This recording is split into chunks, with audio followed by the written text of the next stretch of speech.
Praise the Lord. Praise the Lord. Praise the Lord. Tandri Vandanam. Tandri Stotram. Tandri Aradhana. Tandri Mahima. Praise the Lord. Praise the Lord. Yesu Raja Vandanam. Yesu Raja Stotram. Yesu Raja Aradhana. Yesu Raja Mahima. Praise the Lord. Praise the Lord. Atmadeva Vandanam. Atmadeva Stotram. Atmadeva Aradhana. Atmadeva Mahima. Triyeka Deva Stotram. Triyeka Deva Aradhana. Triyeka Deva Mahima. Praise the Lord. Praise the Lord. ప్రియమైనటువంటి సహోదరి సహోదరులారా, ఈరోజు మనం తపస్సు కాల 2వ ఆదివారంలో ప్రవేశించాం. ఈ తపస్సు కాల 2వ ఆదివారంలో మన తల్లి అనే శ్రీ సభ ఈరోజు ఒక ముఖ్యమైనటువంటి సుశేష పట్టణాన్ని మన ముందు ఉంచుతూ ఈ దివ్య రూపధారణలో ఉన్నటువంటి మహత్యాన్ని ధ్యానించుకుంటూ ఈ మహత్కార్యాన్ని ఈ తపస్సు కాలంలో మనం ఏ విధంగా ఈ యొక్క సందేశాన్ని ఆస్వాదించి ఈ సందేశంలో ఉన్నటువంటి ఆ మహత్యాన్ని మనము ధ్యానించి దానికి అనుగుణంగా మనలను పవిత్రపరచుకోవాలనేదే మన తల్లి అని శ్రీ సభ మనందరినీ కోరుతున్నది, మనందరినీ ఆహ్వానిస్తూ ఉంది. అయితే ప్రియులారా, ఈ దివ్య రూపధారణ అంటే ఏమిటంటే, రూపాంతరం అంటే ప్రియులారా, ఈ రూపాంతం అనేటువంటిది గ్రీకు పదం నుండి తీసుకోబడినది. ఆ గ్రీకు పదం ఏమిటంటే మెటమార్పో అనేటువంటి ఈ గ్రీకు పదం. ఈ మెటమార్పో అనే ఈ పదాన్ని, దానికి ఉన్నటువంటి అర్థం మరొక రూపాన్ని పొందటం, మరొక రూపాన్ని పొందటం. రూపాంతరం అంటే మరొక రూపాన్ని మనము పొందాలి. అంటే మానవులమైనటువంటి మనము, పాపములో ఉన్నటువంటి మనము, పాప దాసోహమైనటువంటి మనము, సైతాని యొక్క శోధనలు పడుతూ సైతానికి దాసోహలమైనటువంటి మనల్ని అటువంటి రూపాన్ని మార్చుకుని పుణ్యాత్ములుగా పవిత్రులుగా రూపొందించటం అనేటువంటిదే ఈ రూపాంతం. ఈరోజు క్రీస్తు ప్రభు దివ్య రూపధారాన్ని ముగ్గురు శిష్యులు ఎదుట, ఈ ముగ్గురు శిష్యులు ప్రభు యొక్క దివ్య రూపాన్ని కనుగొన్నారు. ఈ దివ్య రూపాన్ని కనుగొన్నటువంటి సహజంగా ఆ రూపాంతరం చెందని అవసరం లేదు. క్రీస్తు ప్రభువే నిజమైనటువంటి దేవుడు, సాక్షాత్తు దేవుని యొక్క కుమారుడు. ఆయన మరొక రూపాన్ని దాల్చిన అవసరం లేదు, రూపాంతరం చెందని అవసరం లేదు, ఈ దివ్య రూపాన్ని ధారణ చేయని అవసరం లేదు. కానీ ఎందుకని క్రీస్తు ప్రభు ఈ దివ్య రూప ధారణని ఈ ముగ్గురు శిష్యులకి ఆయన ఈ అదృశ్యాన్ని ఎందుకు కలిగించారంటే, ప్రియులారా, దాని యొక్క అర్థాన్ని, విషయాన్ని మనం గ్రహించాలి. ఎందుకంటే క్రీస్తు ప్రభు ఒక సామాన్యమైనటువంటి మానవుడిగా జన్మించాడు కాబట్టి, ఇక మానవ రూపంలో ఉన్నటువంటి ప్రభు దివ్య రూపాన్ని శిష్యులకు ప్రదర్శిస్తూ ఉన్నాడు. అదేవిధంగా ఇప్పటి వరకు శిష్యులు క్రీస్తు ప్రభు తన యొక్క సామ్రాజ్యాన్ని ఏర్పాటు చేస్తాడు, రోమ చక్రవర్తిని, రోమ సామ్రాజ్యాన్ని పటాపంచలు చేసి క్రీస్తు ప్రభు రారాజుగా జన్మించినటువంటి ఈ మెస్సయ్య ఈ లోకములో ఒక పవిత్రమైనటువంటి ఒక రాజ్యాన్ని ఏర్పాటు చేస్తాననేటువంటి భ్రమలో ఉన్నటువంటి ఈ శిష్యులకు ఆయన ఈ యొక్క దర్శనం ఇవ్వటం ద్వారా నేను వచ్చింది శ్రమలను అనుభవించడానికి, నేను వచ్చింది ధర్మశాస్త్ర బోధకులు, పరిసయ్యులు, ప్రధానార్చకులు నన్ను బంధించి అనేకమైనటువంటి అవమానాలకి గురి చేసి స్లేవకు అంటగొట్టి నన్ను హింసిస్తారు. నా మార్గము స్లీవ మార్గము, నేను ఎంచుకున్నటువంటి మార్గము, నా తండ్రి చిత్తాన్ని నేను నెరవేర్చడానికి నేను వచ్చాను అని తెలియపరచడానికి ప్రియులారా ఈరోజు క్రీస్తు భగవానుడు ఈ శిష్యులకు ఈ దివ్య రూపధారణని వాళ్ళకి ఈ అనుగ్రహాన్ని దయచేశాడు. Praise the lord. అందుకనే మత్తయి సువార్త 6వ అధ్యాయము 16-21 వచనములో మనం చూసినట్లయితే, మత్తయి సువార్త 16వ అధ్యాయము 21 వచనం. మత్తయి సువార్త 16వ అధ్యాయం 21 వచనం. అప్పటి నుండి యేసు శిష్యులతో తాను యెరూషలేమునకు వెళ్ళి పెద్దల వలన, ప్రధానార్చకుల వలన, ధర్మశాస్త్ర బోధకుల వలన ఎక్కువ బాధలను అనుభవించి మరణించి 3వ దినాన పునరుత్థానమగుట అగత్యమని తెలియపరచటానికి ఈరోజు క్రీస్తు ప్రభు శిష్యులకు ఈ దివ్య రూపధారణని ఆయన ప్రసాదించాడు. Praise the lord. Praise the Lord. రెండవది ప్రియులారా, క్రీస్తు ప్రభు ఈ యొక్క దివ్య రూపధారణని ఎవరి ఎదుట ఆయన చేశారంటే శిష్యుల ఎదుట. ఎందుకంటే శిష్యులకు కూడా ఇటువంటి అనుభూతిని, శిష్యులు కూడా వారు విశ్వసించి క్రీస్తు ప్రభుని వెంబడించేటువంటి ప్రతి ఒక్కరు కూడా ఇటువంటి అవమానాన్ని, శిలువ మార్గాన్ని ఎంచుకోవాలి. శ్రమలు, అనేకమైనటువంటి ఒత్తిడులు, అనేకమైనటువంటి అవమానాలు వస్తాయి. ఈ శ్రమల ద్వారానే మనము మహిమను పొందగలుగుతామనేటువంటి సత్యాన్ని తెలియపరచడానికి ప్రియులారా ఈరోజు క్రీస్తు ప్రభు ఈ యొక్క శిలువ ఈ యొక్క దివ్య రూపధారణని శిష్యులకు దర్శనమిచ్చారు. ఎందుకంటే పేతురు గారు చెప్తూ ఉన్నారు, యోహాను సువార్త 18వ అధ్యాయము 36వ వచనంలో, క్రీస్తు ప్రభు తన తండ్రి చిత్తాన్ని నెరవేర్చడానికి అనేకమైనటువంటి శ్రమలు పొందటానని శిష్యులకు చెబుతూ ఉంటే అది జరగకూడదు అని పేతురు గారు చెప్తూ ఉన్నారు. చూడండి, యోహాను సువార్త 18వ అధ్యాయము 36వ వచనం. నా రాజ్యము ఈ లోక సంబంధమైనటువంటి రాజ్యము కాదు, నా రాజ్యము ఈ లోకానికి చెందినదైనచో నేను యూదుల చేతుల్లో పడకుండా నా అనుచరులు నా పక్షమును పోరాడేవారు. Praise the lord. ప్రియమైనటువంటి సహోదరి సహోదరులారా, క్రీస్తు ప్రభు యొక్క రాజ్యము ఈ లోకానికి సంబంధించినటువంటి కాదు, పరలోకానికి సంబంధించినది.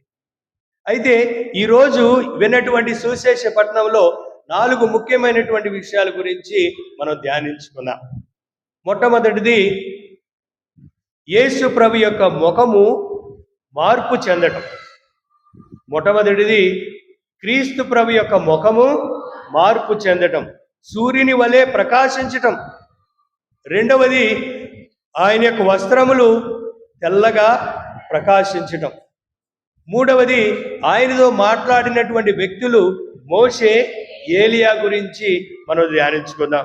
చివరిగా ఆకాశము నుండి ఒక స్వరము వినిపించింది, ఈయన నా ప్రియమైనటువంటి కుమారుడు, వీని యందు నేను మహా ఆనందించుచున్నాను, వీనిని ఆలకించండి. ఈ 4 విషయాల గురించి ఈరోజు మనం ఒక్కొక్కటిగా ధ్యానించుకుంటూ దానిలో ఉన్నటువంటి మహత్యాన్ని మన ఆధ్యాత్మికమైనటువంటి జీవితానికి అన్వయించుకోవటానికి ప్రయత్నిద్దాం.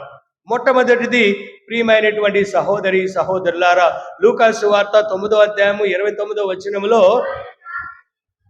తర్వాత ఆయన యొక్క ముఖము మార్పు చెందెను. చూడండి, ఆయన యొక్క ముఖ రూపము మార్పు చెందింది. లూకాస్ మత్తయి సువార్త 17వ అధ్యాయం 2వ వచనంలో ఆయన ముఖము సూర్యుని వలె ప్రకాశించిందని అక్కడ మత్తయి సువార్త చెప్తూ ఉన్నాడు. ప్రియమైనటువంటి సహోదరి సహోదరులారా, క్రీస్తు ప్రభు యొక్క ముఖము సూర్యుని వలె ప్రకాశించింది. ఆయన యొక్క ముఖము మార్పు చెందింది. సహజంగా క్రీస్తు ప్రభు దేవుడు, దేవుని యొక్క కుమారుడు. ఆయన రూపాంతరం చెందన అవసరం లేదు, వారి ఎదుట ప్రకాశింపనవసరం లేదు. దేవుడే కనుక ఎప్పుడు ఆయన ముఖము సూర్యుని వలె ప్రకాశిస్తూనే ఉంటుంది. ఏ విధంగా ప్రకాశించిందని మనం ధ్యానించాలి. చూడు 29వ వచనం మొదటిలో, ఆయన ప్రార్థన చేయుచుండగా యేసు ముఖ రూపము మార్పు చెందింది. Praise the lord, praise the lord. ప్రియమైనటువంటి సహోదరి సహోదరులారా, ప్రభు ప్రార్థనలో గడపడం ద్వారా, తన తండ్రి సన్నిధిలో గడపడం ద్వారా, ఆయన అనునిత్యము తన తండ్రి చిత్తాన్ని నెరవేర్చడానికి, తండ్రితో ముఖాముఖిగా మాట్లాడుకోవటానికి, తండ్రితో తన యొక్క జీవితాన్ని పంచుకోవటానికి, తండ్రితో తన జీవితంలో జరిగిన ప్రతి ఒక్క విషయాన్ని ఆయనతో ముచ్చరించుకోవటానికి గంటలు గంటలు, రోజులు రోజులు, ఎడారి ప్రదేశము, నిర్జన ప్రదేశము, ఇక ఏదైనా సరే ఒంటరిగా ఒక పిచ్చివాడిలాగా వెళ్తూ ఉండేవాడు ప్రార్థన చేయటానికి. చూడండి ప్రియమైనటువంటి సహోదరి సహోదరులారా, ప్రార్థనలో మన యొక్క ముఖాలు, మన యొక్క ఏమవ్వాలి? సూర్యుని వలె ప్రకాశించాలి. ఇక్కడ ప్రభు యొక్క ఆయన యొక్క ముఖము ఏ విధంగా మార్పు చెందిందో, మనము కూడా ప్రార్థనలో గడిపితే మనము కూడా మన యొక్క ముఖాలు సూర్యుని వలె ప్రకాశిస్తాయని దేవుని వాక్యం చెప్తోంది. మనం ప్రార్థనలో గడపాలి. ఈ 40 రోజులు తపోస్కాలంలో సమయాన్ని, ఒక పవిత్రమైనటువంటి ఒక క్వాలిటేటివ్ సమయాన్ని దేవునికి మనము కేటాయించాలి. ప్రార్థనలో గడపాలి. కుటుంబ ప్రార్థన, సంఘ ప్రార్థన, వ్యక్తిగతమైనటువంటి ప్రార్థన చాలా ముఖ్యమైనటువంటిది. నువ్వు వ్యక్తిగతంగా ప్రార్థన చేస్తావా? నీ యొక్క ముఖము ప్రకాశిస్తూ ఉంది. నీలో నీ యొక్క అనేకమైనటువంటి వ్యసనాలు, అనేకమైనటువంటి సైతాన్ యొక్క శోధనలు, నీ జీవితంలో ఎదురయ్యేటువంటి ఏ విధమైనటువంటి సునామీలనైనా సునాయాసముగా నువ్వు ఎదుర్కోగలుగుతావంటే అది కేవలము ప్రార్థన ద్వారా అని ఈరోజు మనం తెలుసుకోవాలి. ప్రార్థనలో బలము ఉన్నది, ప్రార్థనలో శక్తి ఉన్నది. చూడండి ప్రియమైనటువంటి సహోదరి సహోదరులారా, మోషే ప్రవక్త దేవుని సన్నిధిలో 40 రోజులు 40 రాత్రులు ఆ కొండ మీద గడిపినప్పుడు, ప్రార్థన చేసి వచ్చినప్పుడు ఆయన ముఖము ప్రకాశించిందని నిర్గమకాండము 34వ అధ్యాయము 29వ వచనములో మనం చూస్తాం. మరి మన జీవితాలు ప్రకాశించాలంటే తప్పనిసరిగా మనం ఏం చేయాలి? ప్రార్థించాలి. బైబిల్ వాక్యాన్ని పఠించాలి.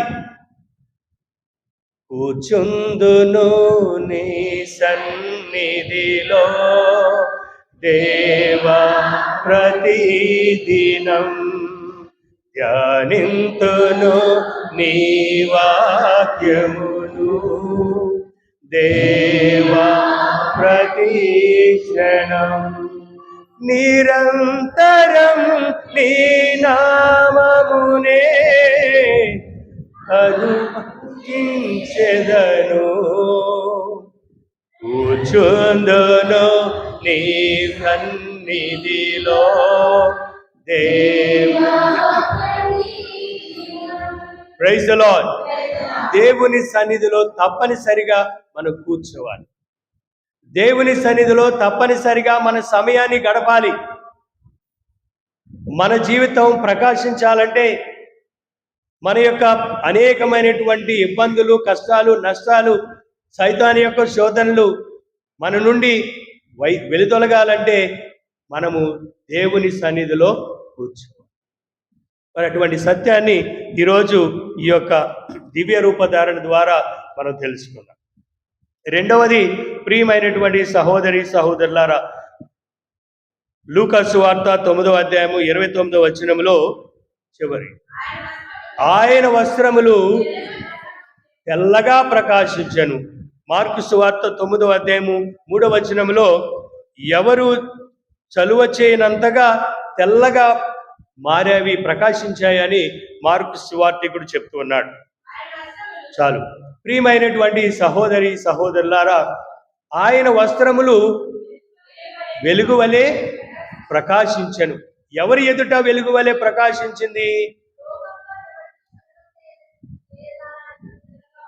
Thank you, praise the lord. ఎవరి ఎదుట ఈయన యొక్క దుస్తులు తెల్లగా ప్రకాశించాయి? శిష్యుల ఎదుట. Praise the lord, praise the lord. శిష్యుల ఎదుట ఆయన వస్త్రములు తెల్లగా ప్రకాశించాయి. మరి మన యొక్క జీవిత వ్యక్తిత్వాన్ని బట్టి మన సంఘస్థులకు, మన ఇరుగు పొరుగు వారికి మన యొక్క వ్యక్తిత్వం ప్రకాశింపబడుతుంది.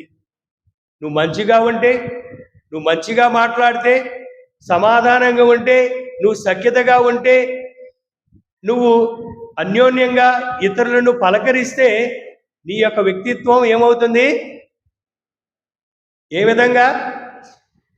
క్రీస్తు ప్రభు యొక్క ఆయన యొక్క వస్త్రాలు ఏ విధంగా తెలుపుగా తెల్లగా ప్రకాశించిందో మన యొక్క వ్యక్తిత్వం ఇతరుల ఎదుట ప్రకాశింపబడుతుంది. అది గమనించండి. తెల్లనికి దాని యొక్క సూచన ఏమిటి? తెల్ల వస్త్రాలకి దాని యొక్క అర్థం ఏమిటి? పరిశుద్ధాత్మ, పవిత్రత, నీతిగా నిజాయితీగా ఉండటానికి చిహ్నమైనటువంటిది ఈ పవిత్ర ఉన్నటువంటి వస్త్రాలు. నువ్వు ఇతరులతో చెడ్డగా మాట్లాడితే నీ వ్యక్తిత్వం నల్లగా ప్రకాశిస్తుంది. నువ్వు ఏ విధంగా ఉంటే ఆ విధంగా. ఒకసారి కొంతమంది పిల్లల్ని పెళ్ళిళ్ళకి కానీ ఫంక్షన్లు కానీ తీసుకెళ్ళినప్పుడు కొంతమంది మీ పిల్లల్ని చూసి, అబ్బాబా ఏం పిల్లలయ్యా, ఎంత సాంప్రదాయం, ఎంత గౌరవంగా పెంచారు మీ పిల్లల్ని, ఎంత మంచివాడు, ఎంత వినయంగా ఉన్నారు, ఎంత సౌమ్యులు అని చాలామంది చెప్తూ ఉంటారు. అప్పుడు మీ యొక్క పెంపకము సంఘం ఎదుట ఏమవుతుంది? ప్రకాశిస్తుంది. అదే దేవుని యందు భయభక్తులు లేకోకుండా ఇష్టారాజ్యంగా పెంచేస్తే ఏమంటుంది సంఘం? ఏమంటుంది? ఎటువంటి పెంపకం? మరి ఏ విధంగా మనం ప్రకాశిస్తున్నామో మనమందరము ఆలోచించాలి. ప్రియమైనటువంటి సహోదరుల, మన యొక్క వ్యక్తిగతము సంఘంలో ఏ విధంగా ప్రకాశిస్తుంది? నా గురించి సంఘం ఏమనుకుంటూ ఉంది? నేను ఏ విధంగా జీవిస్తూ ఉన్నాను? నీతి నిజాయితీగా జీవిస్తూ ఉన్నానా? సఖ్యతగా జీవిస్తూ ఉన్నానా? సమాధానంగా జీవిస్తూ ఉన్నానా? ఇతరులతో సమైక్యంగా జీవిస్తూ ఉన్నానా? అప్పుడు మన యొక్క వ్యక్తిత్వం ప్రకాశిస్తుంది. అందుకనే ప్రభు చెప్తూ ఉన్నాడు మత్తయి సువార్త 5వ అధ్యాయం 13వ వచనంలో, మీరు ఉప్పు వలె ఉన్నారు. మత్తయి సువార్త 5వ అధ్యాయం 13వ వచనం. మీరు భూమికి ఉప్పు వలె ఉన్నారు. ఉప్పు తన గొప్పదనము కోల్పోయిన ఎడల దాని ప్రయోజనం ఏమనుందా? మన యొక్క సంఘంలో మన వ్యక్తిత్వం, మన బిడ్డలకు భయభక్తులు లేకపోతే, దేవుడంటే భయభక్తులు లేతే, క్రమశిక్షణ లేకపోతే, గౌరవం లేకపోతే ఏం ఉపయోగం? ప్రియమైనటువంటి సహోదరులారా, ప్రతి ఒక్కరూ ఆలోచించాలి. ఈ 40 రోజులు ఈ తపస్సు కాలంలో మారు మనసు పొందాలి. నేను మొదటి నుండి మొత్తుకున్నటువంటిది ఏమిటి? విభూతి బుధవారం నాడు నేను పలికినటువంటి ఒక్క మాట ఏమిటి? నేను మారాలి, నేను మారాలి, నా సంఘం మారాలి, నా కుటుంబం మారాలి, మన యొక్క ప్రదేశాలు మారాలి. ప్రియమైనటువంటి సహోదరులారా, ఆ మార్పుని మనము కోరుకోవాలి. అదే ఈరోజు ప్రభు మనకందరికీ తెలియపరుస్తూ ఉన్నాడు ఈ దివ్య రూపధారణ ద్వారా. తన వస్త్రాలు ఏ విధంగా అయితే ప్రకాశించాయో, నా యొక్క జీవితం క్రీస్తు ప్రభుని వెంబడిస్తున్నటువంటి నేను నా యొక్క విశ్వాసాన్ని బట్టి, నేను నడిచేటువంటి నడకను బట్టి, నేను జీవించే జీవిత విధానాన్ని బట్టి నా యొక్క సంఘంలో నా యేసయ్యను మహిమపరిచే విధంగా నేను జీవిస్తూ ఉండాలని ప్రతి ఒక్కరూ ప్రయత్నించాలి. దానికి అనుగుణంగా అడుగులు వేయాలి. ప్రియమైనటువంటి సహోదరుల, మూడవది, యేసు ప్రభుతో మాట్లాడినటువంటి ఇద్దరు ముఖ్యమైనటువంటి వారు మనం తెలుసుకోవాలి. మొట్టమొదటిదిగా మోషే, రెండవది ఏలియా. ఈ విషయాన్ని బట్టి ప్రియమైనటువంటి సహోదరి సహోదరులారా, మనం తెలుసుకోవాల్సింది, ప్రభు మనకి ఇచ్చేటువంటిది ఏమిటంటే, ఎప్పుడో మరణించినటువంటి మోషే ఇప్పుడు వరకు ఆయన సమాధి ఎక్కడుందో ఎవరికి తెలియదు. కానీ ఈ దివ్య రూపధారణలో ఎవరితో మాట్లాడుతూ ఉన్నాడు? క్రీస్తు ప్రభుతో మాట్లాడుతూ ఉన్నాడు. ఏలియా ప్రవక్త కూడా ప్రభుతో మాట్లాడుతూ ఉన్నాడు. అంటే మరణించిన తరువాత మనకి పునరుత్థానం, నిత్య జీవం, ఒక ప్రదేశము, ఒక పరలోక రాజ్యం ఉన్నదని తెలుసుకుంటూ ఉన్నాం. ఎందుకంటే ఎప్పుడో మరణించినటువంటి ఏలియా, ఎప్పుడో మరణించినటువంటి మోషే ప్రభుతో మహిమలో ఉండి వారు ప్రార్థిస్తూ ఉన్నారని దేవుని వాక్యం చెప్తుంది. చూడండి, మహిమలో వారిద్దరూ ఆ మహిమతో కనిపించి, యేసు యెరూషలేములో,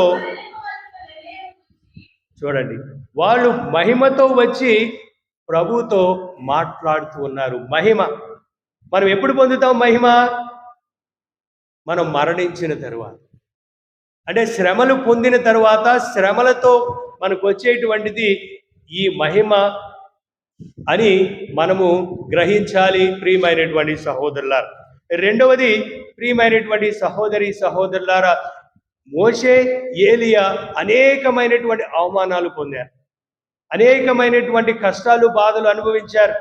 ఇశ్రాయేలు ప్రజలను ఐగుప్తు బానిసత్వం నుండి నడిపిస్తున్నటువంటి మోషేను అనేక విధాలుగా ఇశ్రాయేలు ప్రజలు హింసించారు. ఆయన మాటలు వినలేదు, అనేకమైనటువంటి బాధలు పొందాడు. పొందినటువంటి మోషేకు ప్రభు ప్రసాదించినటువంటి భాగ్యము మహిమ, పరలోక భాగ్యం. ఏలియా కూడా భయపడ్డాడు, తన జీవితాన్ని ఎవరో నాశనం చేస్తున్నారని పారిపోయాడు. చివరికి దేవుడు ప్రసాదించింది పరలోక రాజ్యం. ఈ యొక్క సంఘటనల ద్వారా ప్రియమైనటువంటి సహోదరులారా, మనము పొందేటువంటి ప్రతి ఒక్క ఈ యొక్క శ్రమలు, బాధలు, కష్టాలలో దానితో పాటు మనకు మహిమ వస్తుందని మనం గ్రహించాలి. ఒకసారి పునీత సియన్న కత్తిరేన అనేటువంటి పుణ్యాత్మురాలు ప్రార్థిస్తూ ఉంది. దేవుని ఎదుట ఆమె మోకాళ్ళు వేసి ప్రార్థిస్తూ ఉంది. ప్రార్థిస్తూ ఉండగా ప్రభు ప్రత్యక్షమై, ప్రభు చేతిలో 2 కిరీటాలు ఉన్నాయి. ఒక కిరీటము కీర్తి కిరీటము, రెండవది శ్రమల కిరీటం. ప్రభు ఆమెకి ఇస్తూ ఉన్నాడు. పునీత సియన్న కత్తిరేనమ్మకు ఏమనిస్తూ ఉన్నాడంటే, నువ్వు దేనిని స్వీకరిస్తావు? కీర్తి కిరీటాన్న, శ్రమల కిరీటాన్న? ఆమె ఆలోచిస్తూ ఉండగానే ప్రభు చెప్తూ ఉన్నాడు, నువ్వు ఈ లోకంలో కీర్తి కిరీటాన్ని నువ్వు అనుభవిస్తే రాబోయేటువంటి పరలోక రాజ్యంలో నువ్వు శ్రమల కిరీటాన్ని ధరిస్తావు. నీవు ఈ లోకములో శ్రమల కిరీటాన్ని నువ్వు ధరిస్తే పరలోకములో కీర్తి కిరీటాన్ని నువ్వు ధరిస్తావు. మరి ఆలోచించు, నీకేం కావాలి అన్నప్పుడు పునీత సియన్న కత్తిరేనమ్మ ఏం తీసుకుంది? శ్రమల కిరీటాన్ని ఆమె స్వీకరించింది. ఆమె పడినటువంటి అనేకమైనటువంటి శ్రమలు, మన జీవితంలో కూడా అనేకమైనటువంటి బాధలు, అనేకమైనటువంటి కష్టాలు, అనేకమైనటువంటి ఇబ్బందులు దేవుడు నాకు ఎందుకు ఇచ్చాడు ఈ కుటుంబ జీవితం?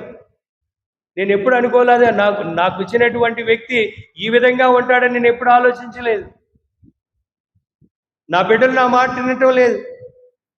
నేను ఏం చేసినా ఏం విజయాన్ని నాకు దొరకటం లేదు అని అనేకమైనటువంటి సమస్యలు, బాధలు, అనేకమైనటువంటి ఈ యొక్క ప్రియమైనటువంటి సహోదరులారా, శ్రమల కిరీటాలు మనం పెట్టుకునే జీవిస్తూ ఉన్నాం.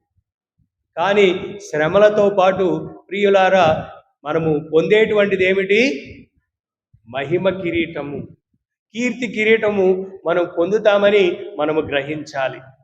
అందుకనే పునీత పౌలు గారు చెప్తూ ఉన్నారు, నేను ఈ లోకంలో పోరాడితిని, మరణ పోరాటాన్ని పోరాడితిని, నేను విజయ కిరీటం కోసం నేను ఎదురు చూస్తూ ఉన్నాను అని విశ్వాసంతో, నమ్మకంతో ప్రభువుమే భారం వేసి ఎన్ని ఒడిదుడుకులు వచ్చినా, ఎన్ని బాధలు వచ్చినా, ఎన్ని విపత్తులు వచ్చినా పునీత పౌలు ఎదుర్కొని క్రీస్తు ప్రభు యొక్క కిరీటాన్ని, నిత్య కిరీటాన్ని పొందినటువంటి పౌలు గారు మనకి స్ఫూర్తిగా ఈరోజు ఉన్నారు. పునీత సియన కత్తెనమ్మ గారు కూడా మనకి ఈ యొక్క విషయాన్ని తెలియపరుస్తూ ఉన్నారు. మనం పొందేటువంటి ఈ శ్రమల కిరీటం, బాధలు, కష్టాలు సహజమే. చివరికి మనకు ప్రభు ప్రసాదించేది ఏమిటి? నీ కీర్తి కిరీటం. Praise the lord, praise the Lord. చివరిగా మనం ధ్యానించవలసింది ఆకాశము నుండి ఒక వాణి వినిపించెను, ఈయన నా కుమారుడు, నేను ఎన్నిక చేసుకున్న వాడు, ఈయనను ఆలకించండి. చూడండి ప్రియమైనటువంటి సహోదరులారా, క్రీస్తు ప్రభుని ఆలకించడానికి వచ్చాం. ఆలకించడం చాలా ఈజీ. ఆలకించినప్పుడు దానిని మనము పాటించాలి. ఆలకించడమే కాదు, మన జీవితంలో అన్వయించుకోవాలి, మన జీవితంలో జీవించాలి. నీ పొరుగు వారిని ప్రేమించు, నేను హింసించు వారి కోసం ప్రార్థన చేయమన్నాడు ప్రభు. ఒక చెంపపై కొట్టిన వాడికి మరొక చెంప చూపించమన్నాడు. ఇది మన ప్రభు ఇచ్చినటువంటి క్రైస్తవ సిద్ధాంతం. శత్రువులను ప్రేమించాలి, ఇరుగు పొరుగు వారిని ప్రేమించాలి, మన బంధుమిత్రులను ప్రేమించాలి, మన తోటి వారిని ప్రేమించాలి.